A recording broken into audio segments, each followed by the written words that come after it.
BC sub plan వెంటనే అమలు చేయాలి. కామారెడ్డి డిక్లరేషన్ హామీని వెంటనే అమలు చేయాలి. మేమెంతో మాకంట మేమెంతో మాకంటే జై బీసీ.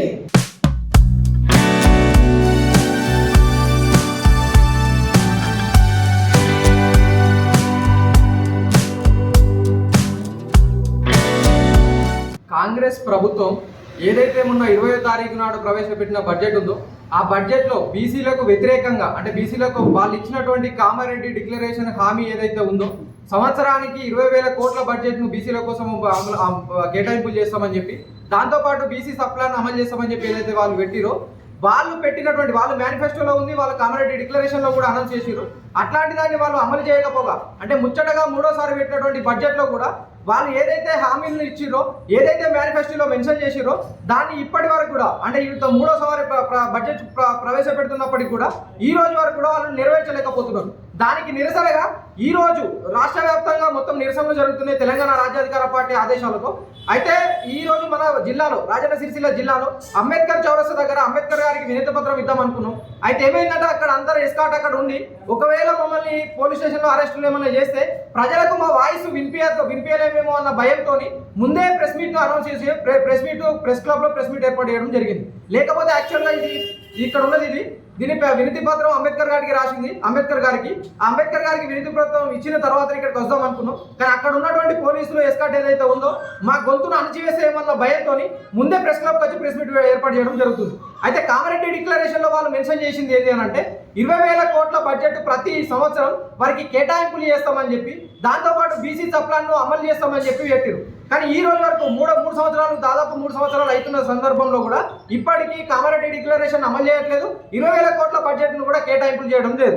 ఇంకొకటి ఏంటి అని అంటే 60% ఉన్నటువంటి బీసీలకు మన తెలంగాణలో 60% వరకు ఉన్నటువంటి బీసీలకు కేవలం 3.85% మాత్రమే బడ్జెట్లో కేటాయింపులు జరిగినాయి. అయితే మిగతా వాళ్ళ ఓసీలో కొంటే కూడా ఓసీల జనాభా ఎంత ఉందో అంతే కేటాయింపులు చేశారు. మన జనాభానేమో బీసీల యొక్క జనాభా అనేది 60% వరకు ఉంది. కానీ వాళ్ళ యొక్క కేటాయింపులు మాత్రం 3.86% మాత్రమే ఉన్నాయి.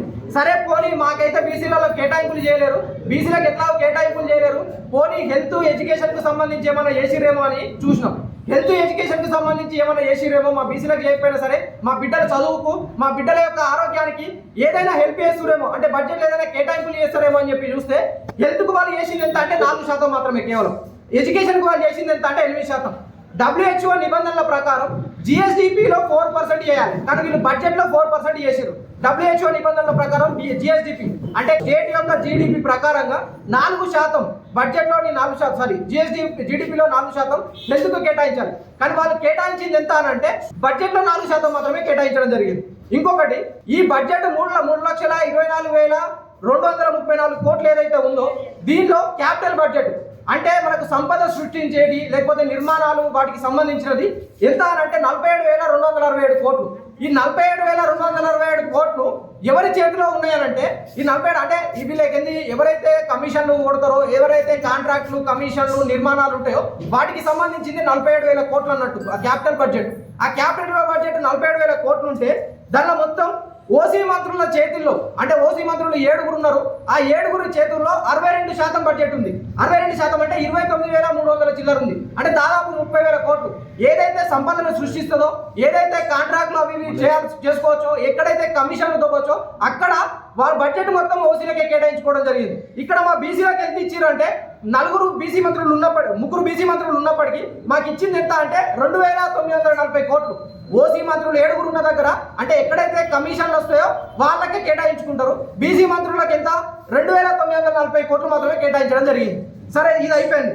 స్కీమ్స్లో అంటే కొంతమంది ఏమంటారంటే ఇప్పుడు రైతు బంధు వస్తుంది, పెన్షన్లు వస్తున్నాయి, బీసీలకు అలా బీసీలు కూడా ఉంటారు కదా అని మాట్లాడతారు. సరే బీసీలు కూడా ఉంటారు కదా అని చెప్పి మాట్లాడితే దానికి సమాధానం ఏంటంటే స్కీమ్స్లో బీసీల దగ్గర అంటే ఏవైతే స్కీమ్స్ ఇంప్లిమెంట్ చేస్తామో ఆ స్కీమ్స్ దగ్గర బీసీ మంత్రులకు సంబంధించి కేవలం 11,000 కోట్లు మాత్రమే బీసీ మంత్రుల చేతులు ఉన్నాయి. అంటే మనం స్కీమ్స్ ఇంప్లిమెంట్ చేసే దగ్గర ఎక్కడైతే కమిషన్లు తీసుకోవచ్చో నిర్మాణాలు చేపట్టవచ్చో సంపదను సృష్టించవచ్చో వాళ్ళ దగ్గర మొత్తం ఓసీలే ఉన్నారు. అంటే మొత్తం అగ్రవర్ణాల చేతుల్లోనే ఉన్నాయి.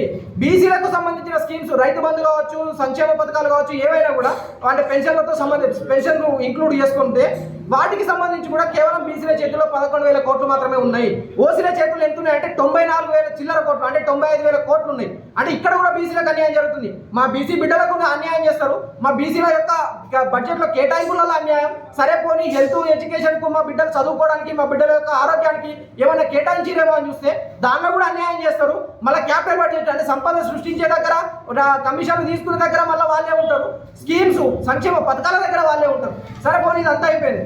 మన జిల్లాకు సంబంధించి మన జిల్లా ఏదైతే జిఎస్డిపి ఉందో, రాష్ట్రంలోని జిఎస్డిపి అంటే రాష్ట్రం యొక్క ఆదాయం, రాష్ట్ర భూభాగంలో మన రాష్ట్ర పౌరులు, ఇతర రాష్ట్ర పౌరులు, వేరే దేశానికి సంబంధించిన పౌరులు, అంటే మన రాష్ట్ర భూభాగంలో నివసిస్తున్నటువంటి పౌరులు మొత్తం సంపాదించేటువంటి ఒక ఆదాయం ఎంత క్రియేట్ చేసారు లాస్ట్ సంవత్సరంలో అంటే 17,82,000 కోట్లు. అంటే 17,82,000 కోట్లు చేస్తే మన తలసరి ఆదాయాన్ని 4,18,000 అని చెప్పి చూపించారు. మన జిల్లాకు వస్తే అంటే రాష్ట్ర స్థాయిలో మన యొక్క తలసరి ఆదాయం, రాష్ట్రంలో యావరేజ్ తీసుకుంటే ఒక్కరి యొక్క తలసరి ఆదాయం అంటే ఒక మనిషి యొక్క ఆదాయం 4,18,000. అది మన జిల్లాకు వచ్చినప్పుడు ఎంత అయింది అని అంటే 1,95,000 అయింది. అంటే మనకు జిల్లాకు ఏ విధంగా అన్యాయం జరుగుతుంది, మన జిల్లా ఎంత వెనుకబడి ఉందనేది ఈ తలసరి ఆదాయంతో కూడా చూసుకోవచ్చు. తలసరి ఆదాయం రాష్ట్రం యొక్క యావరేజ్ 4,18,000 అయినప్పుడు మన జిల్లా యొక్క యావరేజ్ 1,95,000 అయింది. మరి 1,95,000 ఎందుకు అయింది? ఎందుకనంటే ఇక్కడ అభివృద్ధి చెందుతుంది, అభివృద్ధి చేస్తున్నామని చెప్పుకున్నటువంటి టీఆర్ఎస్ పార్టీ కావచ్చు, అంతకుముందున్న మంత్రి కావచ్చు, ఇప్పుడున్న కాంగ్రెస్ ప్రభుత్వం కావచ్చు, ఏదో మన జిల్లా ప్రజలకు ఏమో చేస్తున్నాం, జిల్లాను అభివృద్ధి ప్రతంలో తీసుకుపోతున్నాం అని చెప్పుకునే వాళ్ళకు ఇది చెంపపెట్టు లాంటిది.